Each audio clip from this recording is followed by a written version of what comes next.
If you've been around for a while, then you know how much I care about financial freedom for all. One thing that often gets in the way of that is debt. That's why I'm happy to announce that I've partnered with an amazing organization called Juno. Juno helps you get lower interest rates by using the power of group negotiation. It is a completely free resource that you can use to secure lower interest rates on new and existing student loans. Head to the link in the episode show notes to find out more.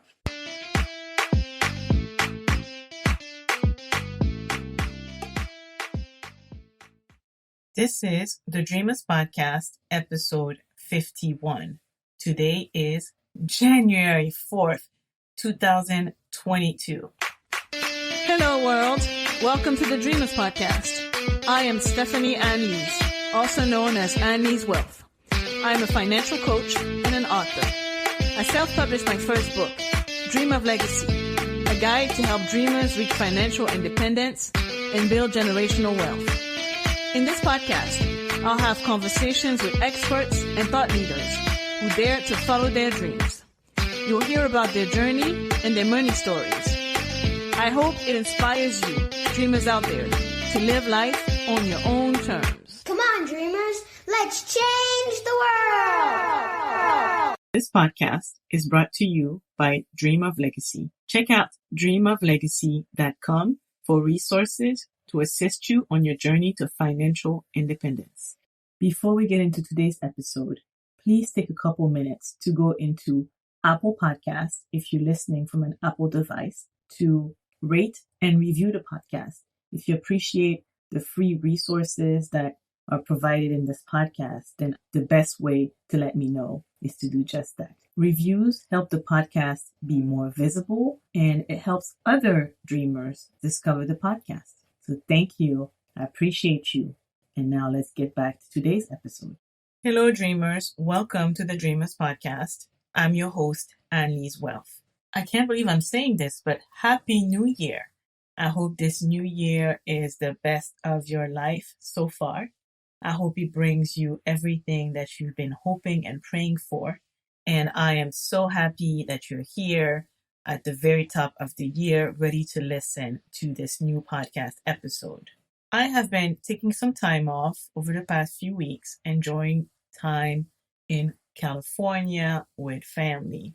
So for today's episode, I thought it would be great to start the year focusing on how to kickstart your financial wellness. And to help you do that, I have put together the best episodes from last year that focused on that. And I hope you enjoy the selection as much as I do. This is the last week of replay episode. I'll be back here next week for a brand new episode. If you are still enjoying time off, please make the best of the remaining days. I know I plan to do just that. If you are already back to work, I am sending you well wishes because I know going back to work on January 2nd or 3rd can be very tricky. 5 or 6 years ago, I was browsing through the internet and I discovered the FIRE movement. The first person that I found out about was Mr. Money Mustache.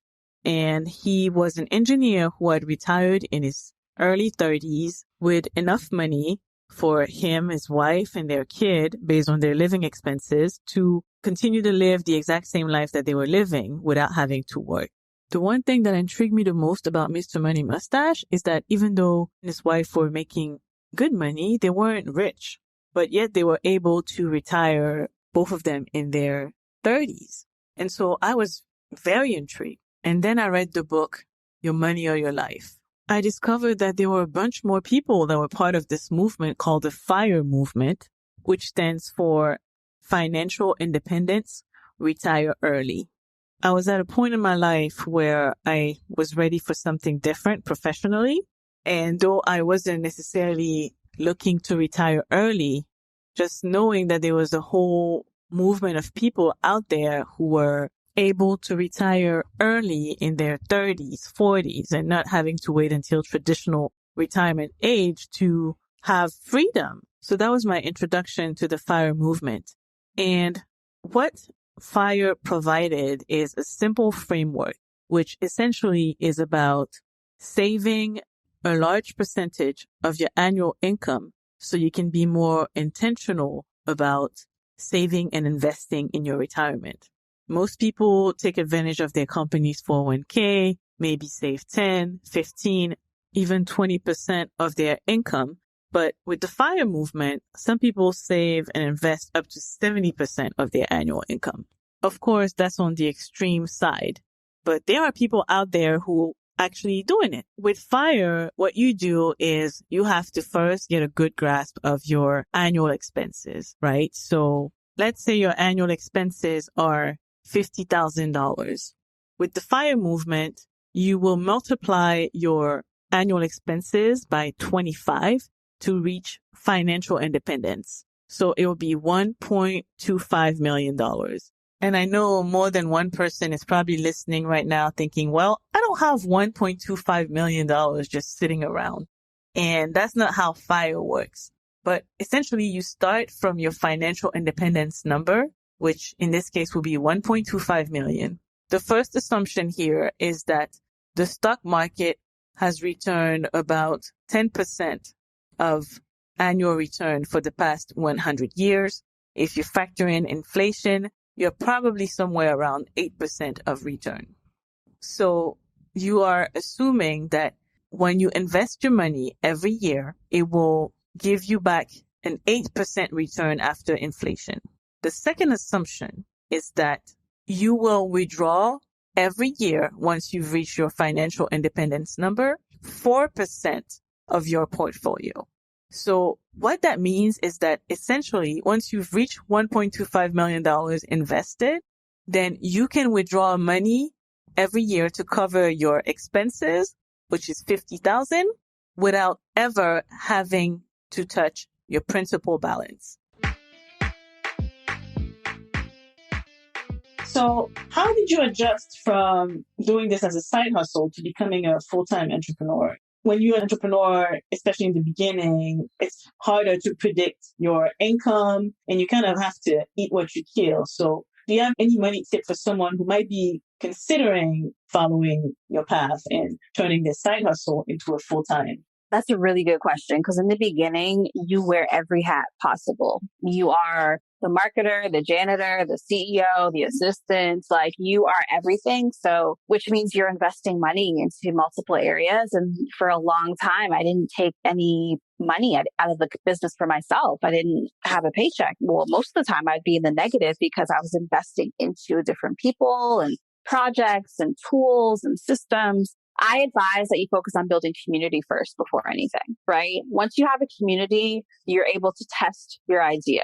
And then based on the data, you can decide whether or not this idea is worth pursuing, right? Because it's not about your feelings at all. It's about the information at hand. Because the thing is, I feel like we have enough t-shirt lines. I want to see more young entrepreneurs. And honestly, most people are doing an excellent job at this, but this is for the people who are kind of stuck.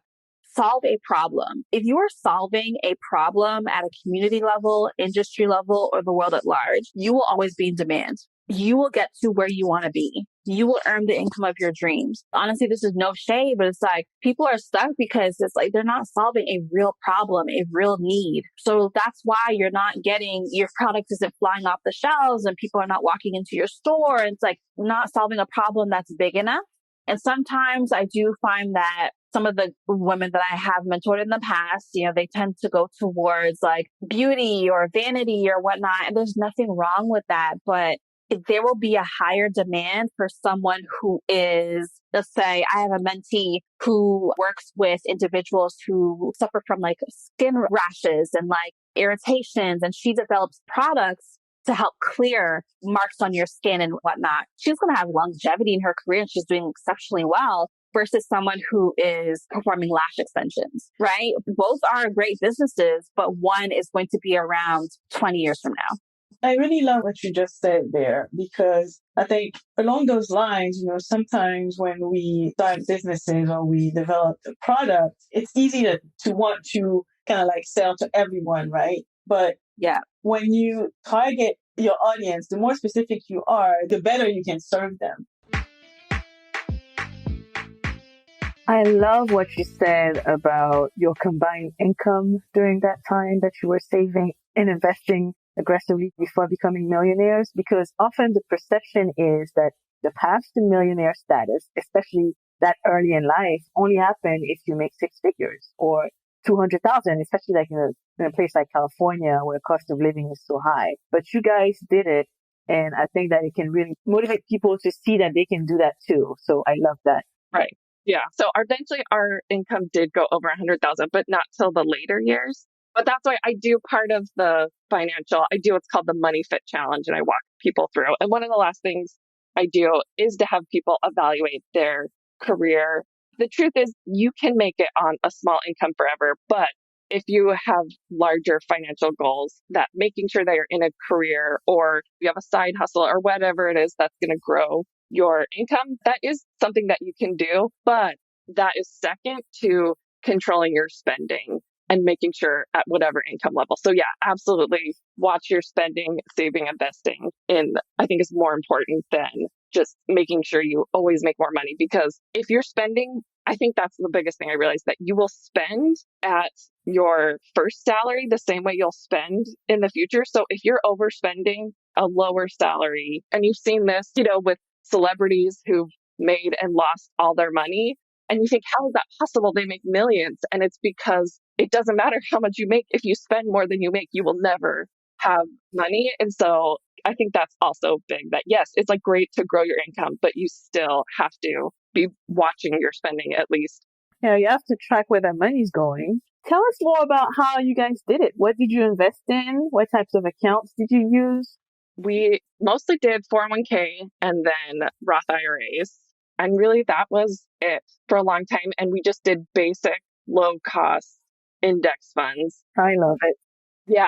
For a while, I think we were trying to get a little too, not that we were trying to max our returns, but we were spending, I think, a little too much effort balancing out our portfolio. Personally, now, what I recommend for investing is I love The Simple Path to Wealth by J.L. Collins, and he recommends low cost index funds, basically just the total US stock market and bonds index. And the reason why is because then you're not paying really high fees. You're not losing 1% of your assets every year to management fees. I think that is a wise strategy, but it is obviously a long-term strategy. This isn't like a day trading strategy. I'm definitely in the boat of a quote lazy investor, where I put it in low cost index funds, let them grow over time and leave it alone. Occasionally check in to make sure I have the right amount of stocks versus bonds for my age and retirement goals. But yeah, we did pretty basic tracking the market, basically. I hope that parents who are, working to create this better life for their kids understand the importance of cultivating the next generation such that your work is not in vain. Because one of the things that you pointed out is 75% of wealth is lost in the second generation, 90% is lost in the third. And part of that is because of the nurturing, and also because a lot of these kids don't know who they are and where they come from. If you never saw your parents work hard, then you don't have any association to it. Or if you didn't share various different stories, it's hard for a kid to attach themselves to that. And I would just give just one anecdote story about my particular family. My great-great-grandfather, who purchased the land that is still within our family, he purchased it 1910. They had to clear it manually. So the land that I see today with row cropping and peanuts and corn and all that kind of stuff, it was all trees. So this man I never met, right? So at first, I'm thinking being able to buy land at that time, given the way the United States is a feat in itself. But then to know that there was no access to a tractor, none of the technology that we have today. So him and his family had to do this by hand. It's how dare I, 170 years later, not take this serious or not take the opportunity that has been afforded to me seriously. But if I don't know my family, if I can't make the connection, then it's not as important. So those are the main things that I would share with families or parents who want to bring their kids into the fold. You made so many great points. Understanding your family's history and the sacrifices that those before you made, I think will give you a much bigger sense of responsibility, right? Even if you're not necessarily the most passionate about the family business, if you understand what your ancestor did for you to get to that point, then you're probably going to be more likely to want to sustain it, expand it. So I think it's so important to have those conversations. One thing that you said too is when you are raised by entrepreneurs, you will automatically pick that from your parents. I think sometimes parents who are entrepreneurs don't necessarily expose their kids to it, or they don't take them to their place of business. And I think it's harder for kids to relate to entrepreneurship if they're not exposed.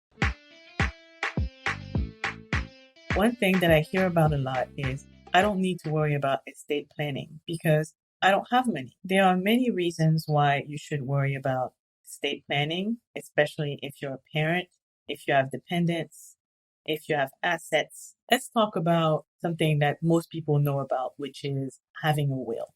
So what exactly is a will? A will is essentially the directives that you give to your family, your loved ones about how you want your affairs to be handled. If you have children, that includes who you want to be the guardians for your kids. A will can include really anything that you want to share with your loved ones, down to your account information, whether it's bank account, retirement account, investment account, password, login, the list of all of the institutions where you have accounts, the detail for your funeral arrangements, whether you want to be cremated or buried, really anything that you want to share with your loved ones. However, something that's very important to know when it comes to having a will is that you have to follow the rules in your state or in your country. In some parts of the world, a manuscript will that you live in your home will be valid.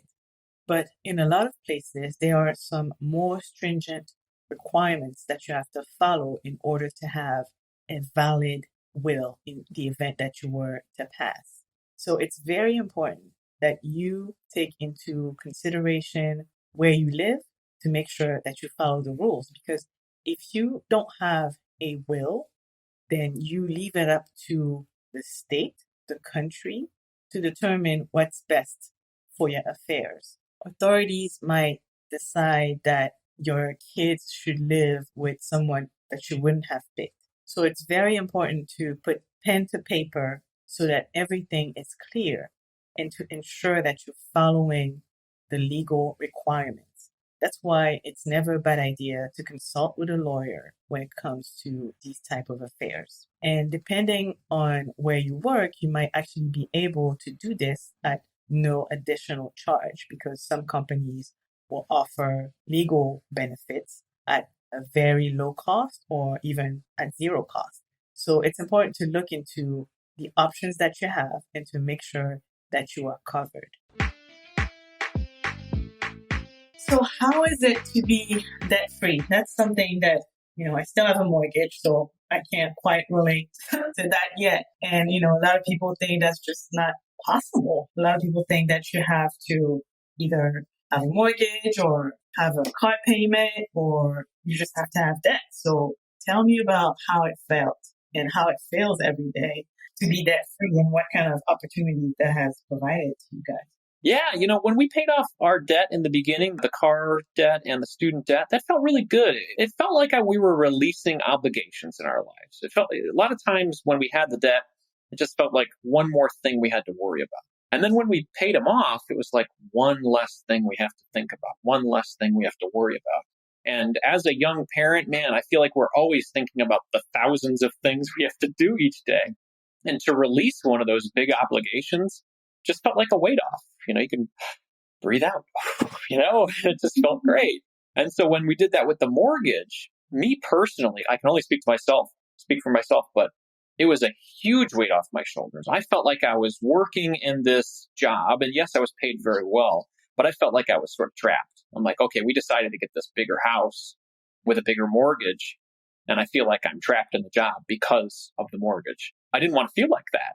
So when we were able to pay it off, I felt free. I felt like I could make some choices for the betterment of our family, the betterment of my mental health in the future.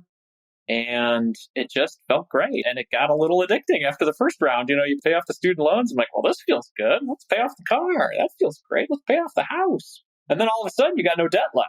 And it's like, oh, well, what else can we do?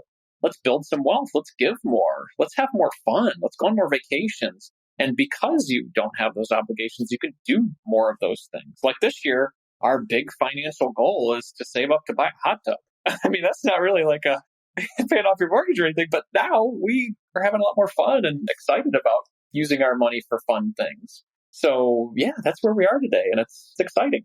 That sounds like a lot of fun. You mentioned that you paid off your mortgage, but do you mind sharing how much you paid off in 5 years? Because I think that's something worth mentioning. Sure, yeah. So our mortgage, the home we bought in 2013 was $350,000. The mortgage we took out was around $200,000. So it was a $200,000 mortgage that we paid off in just under 4 years. Our goal was 5, and we paid it off in just under 4 years. So we worked hard together. We made some good money. I think during that period of time, we made on average around, I think, $170,000. So we lived on, I'd say, probably just a little bit less than half of that and utilized that money to pay off the mortgage. So I think it was on average, we paid an extra $3,000 per month. And that's a lot of money to pay on average. I mean, part of it was when we sold our first home, we were able to put a chunk of change. I think it was like $20,000 or $30,000. So that knocked off a lot of the original principal.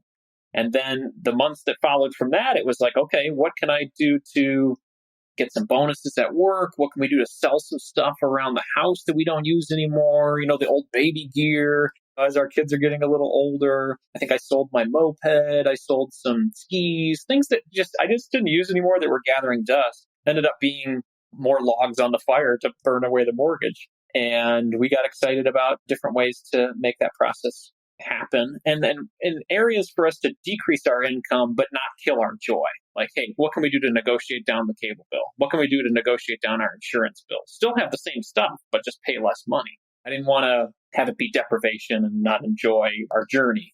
Finding ways to decrease our expenses, but not kill the joy. That was like my main goal. So yeah, and we were able to follow that process. We met once a month to go over our budget together in what we called the budget party and reviewed all of our expenses together. And over time, we were able to do it. Yeah, just under 4 years and became mortgage free.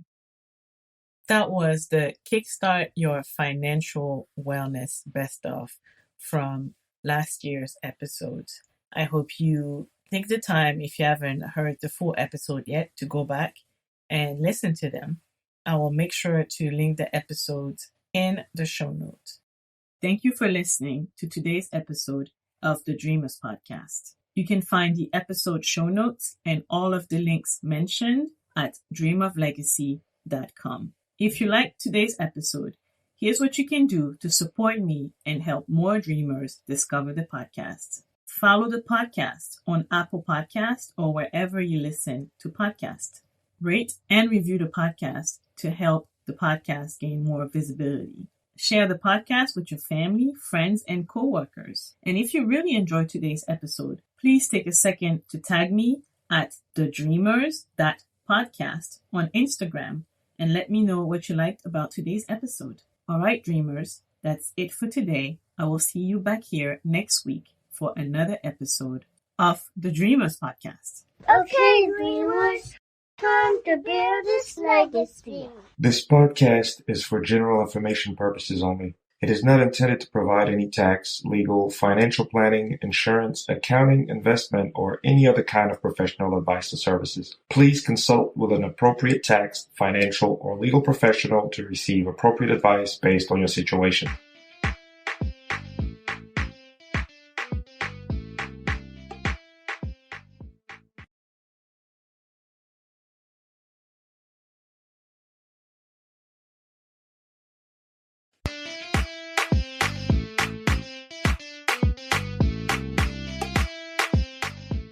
Sunday, Skincare Day, is one of the ways I keep my sanity in these crazy times. Dreamino is an all-natural, Black-owned skincare brand carefully handcrafted by parents who could not find the proper care solutions to address their family skin problems. All Dreamino products are made of organic and high-quality ingredients, meticulously chosen to give your skin the smooth results and the glow it deserves.